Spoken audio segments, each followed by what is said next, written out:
Hello and welcome to the Flipping and Wholesaling Houses in New York show. I am Michael Pinter, where I teach you how to start flipping or wholesaling houses, or if you're already doing it, how to grow your business. And I just realized that I don't know how to go here, and I may have to switch to ways to figure out where the hell I am. But okay. So the question today is, how do you figure values for houses when you're flipping and wholesaling in a down market, right? Right now we're in a down market. For most people in the business, it's the first down market they've ever been in. Some people don't even realize it's a down market yet, but things are on their way down in almost all areas of the New York area. And the question is, how do you figure, right? You have to buy at a deeper discount. You have to. You have to be careful when you comp out. So when I say comp out, that means I'm looking for comparable sales to come up with a value. So the basic ways that I comp out a property are, I'm going to look at what the ARV is, the after repaired value. So I'm going to look for fully renovated houses that are similar to the subject property that I'm looking at. I'm also going to look at what other investors are paying, right? So I'm going to look maybe short sales, REO properties, and I honestly don't know where to turn now. I gotta pull over so I don't shut this off and I don't kill myself. So I come up with those values, and then there's a basic gist of I'm trying to buy it somewhere around 70% of ARV minus the repair estimate, and I'm trying to wholesale it at 80% of ARV minus the repair estimate. I've never ever bought something exactly at that, but that's what I'm trying to do. So the issue is, what is that ARV, right? What is that after repaired value? And in a down market, you've got to be much more conservative, right? So in the, really for 10 years, I would look at the top of the market, and I'd pick the top of the market thinking that, I can sell this at the top of the market if I make it really nice.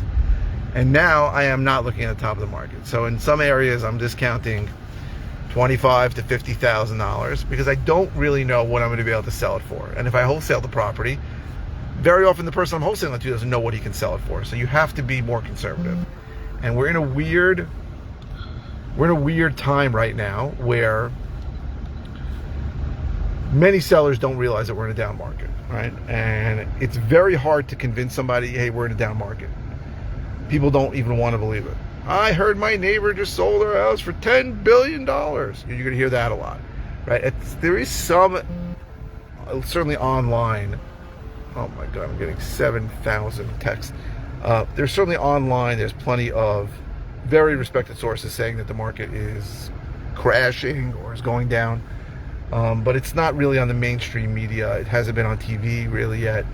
People are afraid to say that the market's down, and really when the housing indicators come out, they're almost always lagging. So I figure in a month or two they'll have second quarter information, and that will show pretty clearly that the market is shifting. I believe it will, but that doesn't mean that people are going to have the guts to say the truth, that hey, we're in a different market now, things have changed. Now understand, we're 14 years into an upcycle, right? 2008 was the bottom.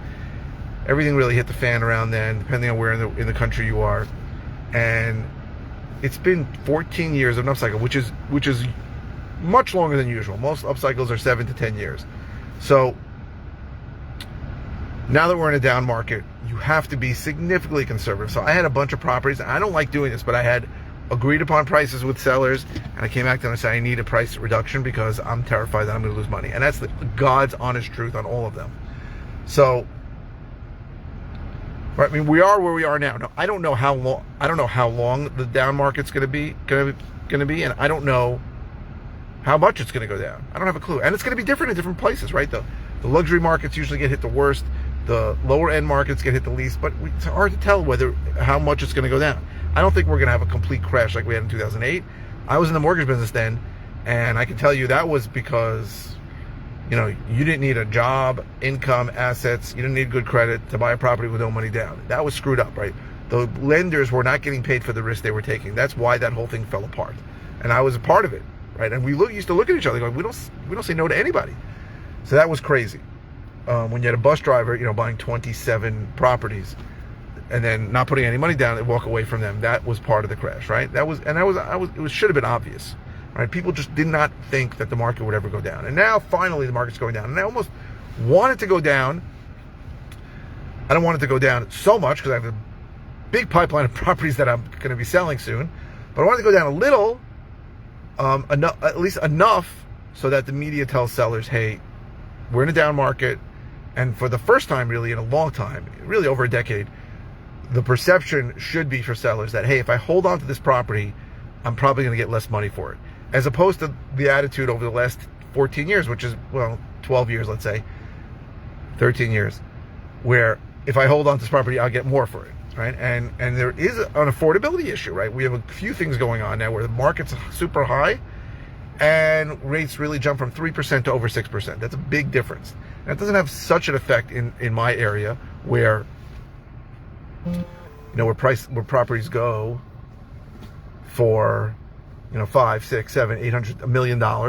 But in other parts of the country, for sure, where things go for $200,000, $150,000, that affordability on interest rate is going to have a big effect. Now, I remember I was in the business in New York when rates went up to like 9%, and people were still buying houses.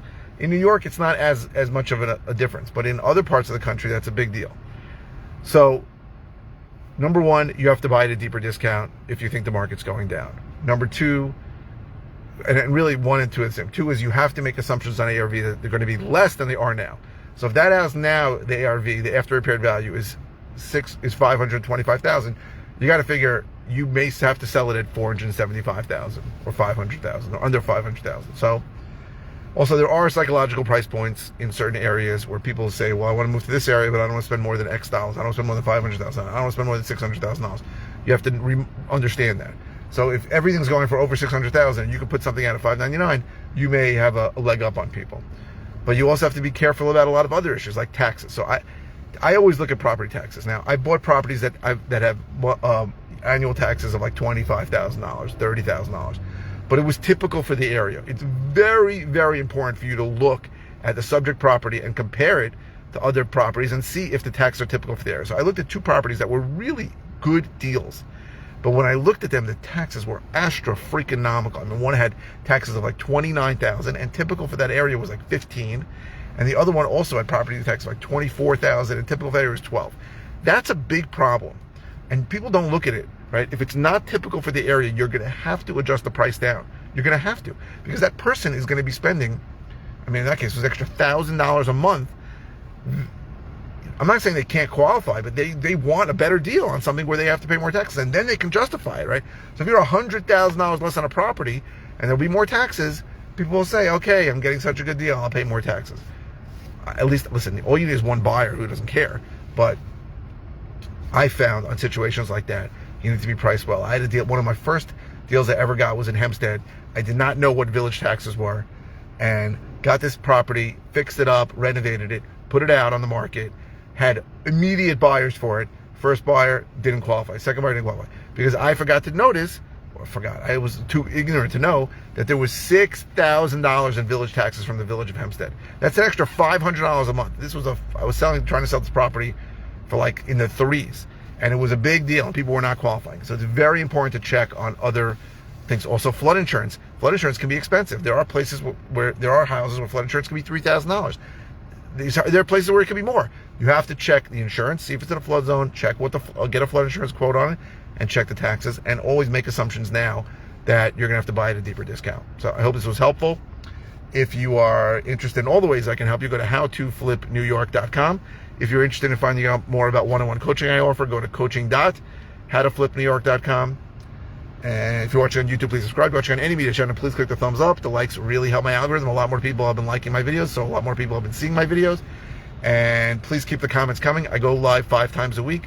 I really don't always know what to say, so your comments really help me. You can ask any question. It does not have to be about the video you're watching. I try to get back to all my comments within a couple of days. And if it's a simple answer, I'll just reply with an answer. If it's something I've covered before, recently in depth, I'll send you links to videos. And if it's something new, I'll do a new video on it. So thank you very, very much for watching. I really, really appreciate it. Where's the camera? There it is.